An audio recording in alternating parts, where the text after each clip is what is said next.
အမျိုးသမီးဟာကွယ်လွန်သူသူမဖခင်ဖြစ်သူရဲ့တစိတ်ကိုတုတ်တင်နေစမှာသူမဖခင်ချန်နာခဲ့တဲ့အမွေကိုမျောလင့်ပဲရှာဖွေတွေ့ရှိခဲ့ပါတယ်။ဒါကသူမကိုရုတ်တရက်ပြန်လဲတရရစေခဲ့ပါတယ်။သူမဖခင်မကွယ်လွန်ခင်ကထပ်ခါတလဲလဲပြောဆိုခဲ့တဲ့စကားလုံးတွေပေါ့။မိကိုဘယ်လိုဆုံးရှုံးမှုမျိုးမှအဖြစ်ဖြစ်မခံရပါဘူးတဲ့။အဲဒီတော့ကဖခင်ဖြစ်သူဆိုတာကိုသူမဘယ်တော့မှနားမလည်ခဲ့ပါဘူး။တစိတ်တစားရဲ့လိုအပ်ချက်ကိုရှာဖွေတွေ့ရှိပြီးနောက်မှသာသူမသဘောပေါက်သွားခဲ့တာပါ။သူမအနေနဲ့ဘယ်ငွေမှရရှိမှာမဟုတ်ဘူးဆိုတာကိုဖခင်ဖြစ်သူကကြိုတင်တွေးဆထားပြီးသားဖြစ်ပါတယ်။ဒါကြောင့်မို့သူဟာတစိတ်တစားရဲ့အတွင်းထဲမှာတခုခုကိုသူမအတွက်ရှုပ်ဝက်ပြီးခြံထားပေးခဲ့တာဖြစ်ပါတယ်။အချာသိမိကသူမဖခင်ကွယ်လွန်ပြီးပြီရှိမှာပဲသူမရဲ့မိခင်ဖြစ်သူကအမွေပစ္စည်းခေါ်ယူမှုကိုဦးစီးပြီးလှုပ်ဆောင်ခဲ့ပါတယ်။ဒေါ်လာ10 သန်းတန်ဖိုးရှိတဲ့အရာပိုင်ဆိုင်မှုအလုံးနဲ့စုဆောင်းထားတဲ့ငွေသားဒေါ်လာ1 သန်းလုံးကိုအမျိုးသမီးရဲ့မောင်ဖြစ်သူကိုပေးအပ်ခဲ့ပါတယ်။အမျိုးသမီးကတော့တစိတ်တစ်ခုတည်းကိုပဲရရှိခဲ့ပါတယ်။သူမရဲ့မိခင်ကဒါဟာဖခင်ဖြစ်သူကသူမအတွက်ချန်ထားခဲ့တာဖြစ်ပြီးတော့စိတ်ထဲဘာမှမထားဘူးပြောပါတယ်။ဒါပဲဖြစ်ဖြစ်သူမရဲ့မောင်ဟာဖခင်ဖြစ်သူရဲ့တူတဲတော်သားဖြစ်ပြီးအမွေပစ္စည်းအလုံးကိုစက္ကန့်သိတယ်လို့သူမရဲ့အမေကဆိုပါတယ်။ဒါဟာဖခင်ဖြစ်သူမကွယ်လွန်ခင်ကဆန္ဒဖြစ်တယ်လို့မိခင်ဖြစ်သူကပြောပေမဲ့လည်းဒါတကယ်တော့သူမမိခင်ရဲ့ပလိုက်တဲ့စင်ကြီးတစ်ခုသာဖြစ်တယ်ဆိုတာကို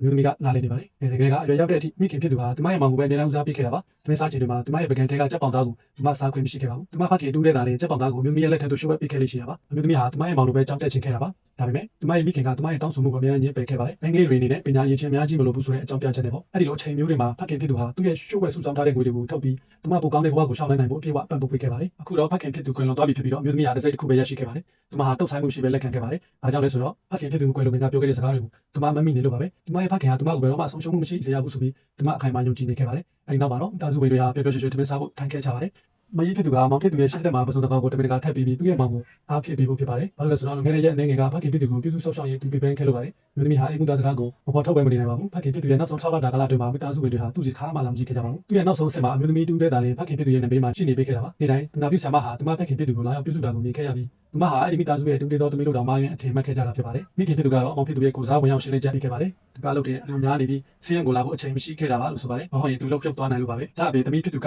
ဖခင်ဖြစ်သူကိုပြုစုဆောက်ရှောက်ရတာတဘာဝဘယ်လေးလို့ဆိုပါတယ်။အမျိုးသမီးဟာဖခင်ဖြစ်သူကိုပြုစုဆောက်ရှောက်တဲ့ကိစ္စကိုတမင်တကာထုတ်ပြောနေတာကိုမကြီးဖြစ်သူမြင်တဲ့အခါသူမဟာသူနဲ့အညိုတေးတွေကိုလာပြီးစီးရင်ရှင်းမှုစူးစမ်းနေတာလားလို့မေးခဲ့ပါတယ်။မျိုးသမီးဟာတကယ်ပဲစီးရင်ရှင်းချင်နေတာပါ။ဖခင်ဖြစ်သူရဲ့လစဉ်စေဝါကုသစိတ်ဟာဒေါ်လာ3000ရှိခဲ့ပါတယ်။အမကန်တို့ပြီးနောက်ချက်ရှိတဲ့ကုန်ကျစရိတ်အလုံးကိုမျိုးသမီးကပဲစိုက်ထုတ်ပေးခဲ့တာပါ။မောင်ဖြစ်သူကဒါကိုကြားလိုက်ရတဲ့အခါသူမဆက်ပြောမှာကိုဒေါသတကြီးတားဆီးခဲ့ပါတယ်။သူမဟာအမွေခွဲဝေမှုစီစဉ်ပုံမတင်တဲ့လို့ဆွေမျိုးတွေရဲ့ရှေ့မှာလာပြီးညှိခုန်နေတာလို့သူထင်မှတ်သွားခဲ့ပါတယ်။မိခင်ဖြစ်သူကအမျိုးသမီးကိုပြောပါတယ်။ငွေပစ္စည်းတွေကိုဖခင်ဖြစ်သူမကွယ်လွန်ခင်ကဆန္ဒအတိုင်းခွဲဝေပေးခဲ့တာဖြစ်တယ်လို့ဒါကြောင့်အမျိုးသမီးအနေနဲ့ကန့်ကွက်စရာရှိအောင်သူမဘာမှလုပ်နိုင်မှာမဟုတ်ဘူးလို့ဆိုပါတယ်။အမျိုးသမီးကဖခင်ဖြစ်သူကတိကျပဲချိန်မှာကွယ်လွန်ခဲ့တာလဲဆိုတာမေးလိုက်တဲ့အခါမိခင်နဲ့မောင်ဖြစ်သူတို့ဟာစကားပြောနိုင်ပဲဆွမ်းအားသားခဲ့ကြပါတယ်။အမျိုးသမီးကတော့တတိတခြားပဲမမိနေခဲ့ပါတယ်။မဖခင်ဟာဒီလ10 ရက်နေ့မနေ့3 နာရီ 49 မိနစ်မှာကွယ်လွန်ခဲ့တာဖြစ်ပြီးအဲ့ချိန်တုန်းကသူမဟာမောင်ဖြစ်သူစီဖုန်းခေါ်နေခဲ့တာပါ။ဖုန်းရှိချိန်မြောက်မိမသာသူ့ဖုန်းကိုကန်ခဲ့တာဖြစ်ပါတယ်။မောင်ဖြစ်သူကတော့သူအိတ်ပျော်နေလို့ဖုန်းမိတာကိုမကြားလိုက်ရတာလားဆိုပြီးတော့ပြောပါတယ်။ဒါပေမဲ့အမျိုးသမီးကမမိနေတာကတော့မကြီးဖြစ်သူစီရင်ကိုရအောင်ချိန်ပထမဆုံးလုပ်ခဲ့တာကလူတန်းစင်ကြံလမ်းပေါ်မှာဖုန်းပြောနေခဲ့တာဖြစ်ပြီးတော့အိမ်ဟောင်းရဲ့အိမ်ချမ်းမြေပိုင်ဆိုင်မှုစာချုပ်ကိုလုံခြုံအောင်တင်စီထားဖို့မိခင်ဖြစ်သူကိုသတိပေးနေခဲ့တာဖြစ်ပါတယ်။အမျိုးသမီးဒီလောက်အများကြီးပြောတာကိုကြားပြီးတော့ပါတော့ဆွေမျိုးတွေဟာမိခင်ဖြစ်သူရဲ့ဘက်ကပဲဆက်လက်ရည်တည်ဖို့ရွေးချယ်ခဲ့ကြပြီးအမျိုးသမီးဟာမိသားစုစလုံးညှို့မှုကိုဖျက်ဆီးနေတယ်လို့ဆွဆွဲတာသူတို့ဟာဒီအကြောင်းအရာကိုအဲ့ဒီနေရာမှာတင်ချက်ချင်းဆုံးတက်လိုက်ကြပါတယ်။ခုခါမှာတော့မိသားစုအကြီးအကဲအဖြစ်နဲ့အောင်ဖြစ်သူကအမွေပစ္စည်းခွဲမှုပြီးဆုံးတာနဲ့သူတို့အိမ်ခွဲကြတော့မှဖြစ်ကြောင်းကြေညာခဲ့ပြီးတော့အမျိုးသမီးကိုလည်းချက်ချင်းအိမ်ကနေဖယ်ရှားပေးဖို့ပြောကြားခဲ့ပါတယ်။အဲဒီနောက်မှာတော့အမျိုးသမီးဟာဒီမရဲ့ပစ္စည်းပစ္စည်းတွေကိုယူဆောင်ပြီ